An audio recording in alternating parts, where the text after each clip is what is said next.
If you have a SmplTrek, you're already used to some of the hardware and the features, but let's go over it for the people who don't. First of all, you can see that it's a very compact piece. I don't have the biggest hands, but let's put a business card up just for reference.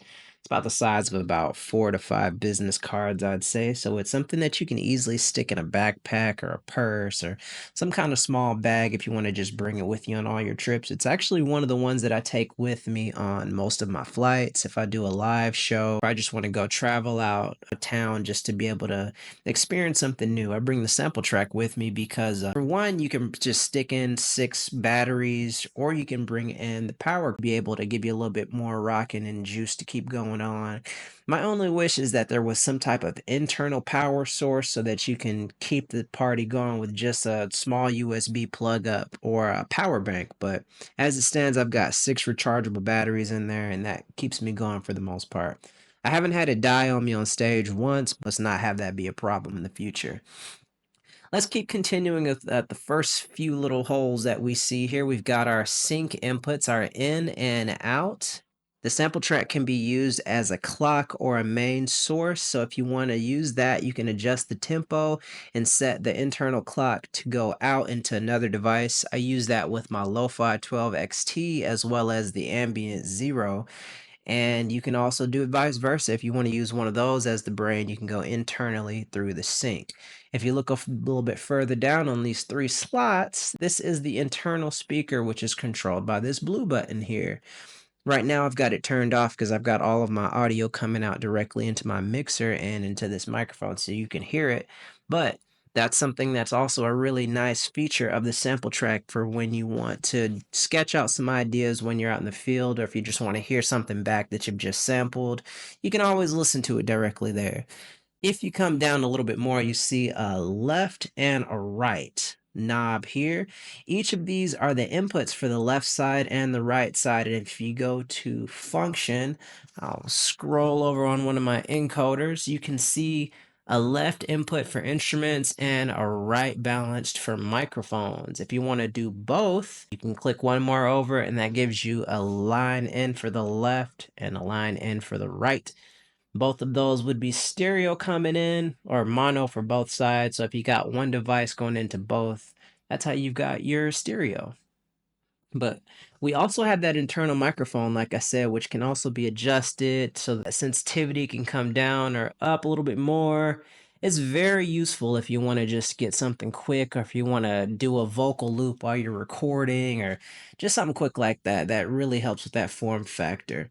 If you come down a little bit further, you have a D-pad just like on a regular controller, like a Nintendo or PlayStation or something like that.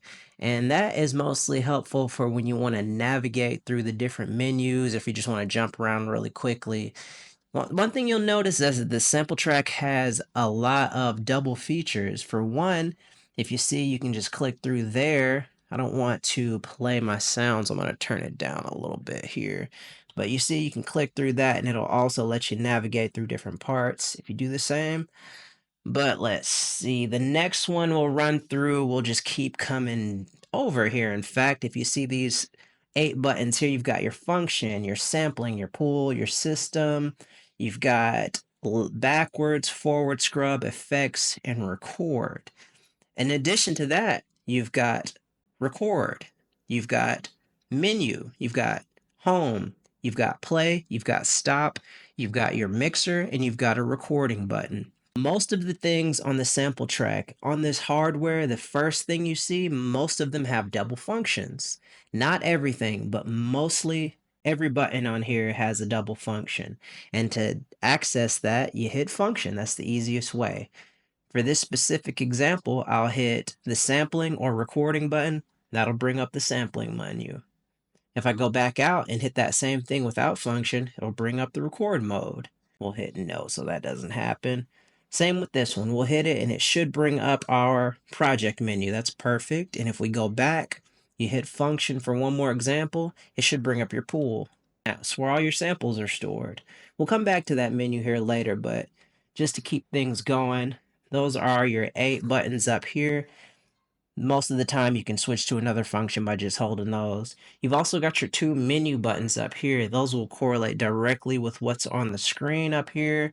Tempo, you see it'll jump you into another menu. You can hit back home to go there. Launch, that's another feature we'll go over later, but you can access that from there. We also have our clear and our OK button. It's pretty much just like what you would see with a regular controller. You've got backwards and forwards, or enter and backspace. Something similar to that. If you look a little bit further down, there we go. All the way from 8 to 16. All I have is 8 on this first one just for this specific example. But these are 16 different scenes that you can build your different sounds and different tracks. You can stack each of these 10 tracks up to 16 times. So that'll get a little bit more clear as we start talking about the sequencing. But as you can see, it's just a quick way to jump through those, or you can use that D-pad the same way. If you look a little further down, mine's a little covered, but if yours doesn't have a skin on it, you'll see that where it says track 1 all the way through track 10 here. In the last 3, you'll see global 1, 2, 3, and the other 2, you'll see USB audio and external source. Those are other buttons that we will get into more as we keep going. I've got a few different things laid out. For track 1, I've got a drum. Let's see what that drum sounds like. Let's not do that just yet. One of the main functions of the SmplTrek, well, it's a sampler. It's in the name, the SmplTrek. If you click there, you can go right into the sample menu. And fortunately, it comes with the internal microphone like I mentioned earlier, which you can hear back out of the speaker. And there's also 2 inputs on the left and right that you can use to input. Something that makes it really easy for you to sequence the drums with the SmplTrek is the preloaded patterns that are in there. There's so many different kits that you can add just to get you started. It makes it so easy for you just to plug in something easily into the sampler and go. Now, obviously, drums aren't the only thing you need for a sample or for a song to keep going. So let's go ahead and drop some little bit ambient pads in there. Obviously, we're in this course so that we can create some wonderful soundscapes, something that we can fall in and to dream into, or just really get us into a better place in life, take us to a new experience. Some of these are samples that I found online, and some are ones that I actually played in, so that's another thing that we'll go over a little bit later on, how you can sequence just with the internal instruments. Specifically with the drums, there are preloaded patterns, but there are not preloaded patterns with the instrument, so that's something you either have to find loops, record your own MIDI files, or just put something in there manually by yourself. Another one of the main features of the SmplTrek is that you can use it like a pedal or an effects machine or effects processor. So we've got our drums going. Let's see if we can change that to put some effects on it. So I've moved my encoder C so that my target is on track 1 for the drum. And as you hear me scrolling through with encoder B, you can hear the drum change. I'll turn the volume up so you can hear it a little bit better.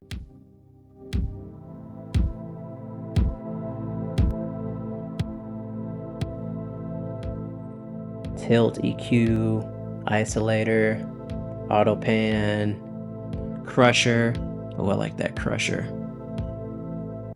Ring mod, tremolo, wah. I like that.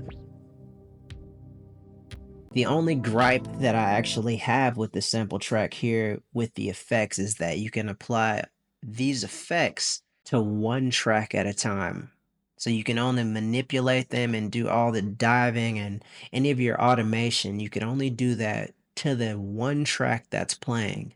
Now there's a tip that I found where you essentially just resample the track that's already playing, and that allows you to double stack effects, but it's still not something you can manipulate on the fly. You'll just be able to manipulate the one track as it's playing with you. So that's it. For this section, we've got our sampler, we've got our sequencer, and we also have our effects machine. The SmplTrek in itself is one of the most extremely user-friendly devices that I've ever used, but it does take some learning and a bit of menu diving. But once you get your head wrapped around it, and hopefully by the end of this course you'll be a master at it, and it won't seem like the small screen is a limitation or if the little knobs are a little bit confusing. By the end of this, hopefully it's something that you can just jump out and start banging around keys and get something fun and off the ground. going that you can either show off to your friends or pitch to a music supervisor to get that song on TV.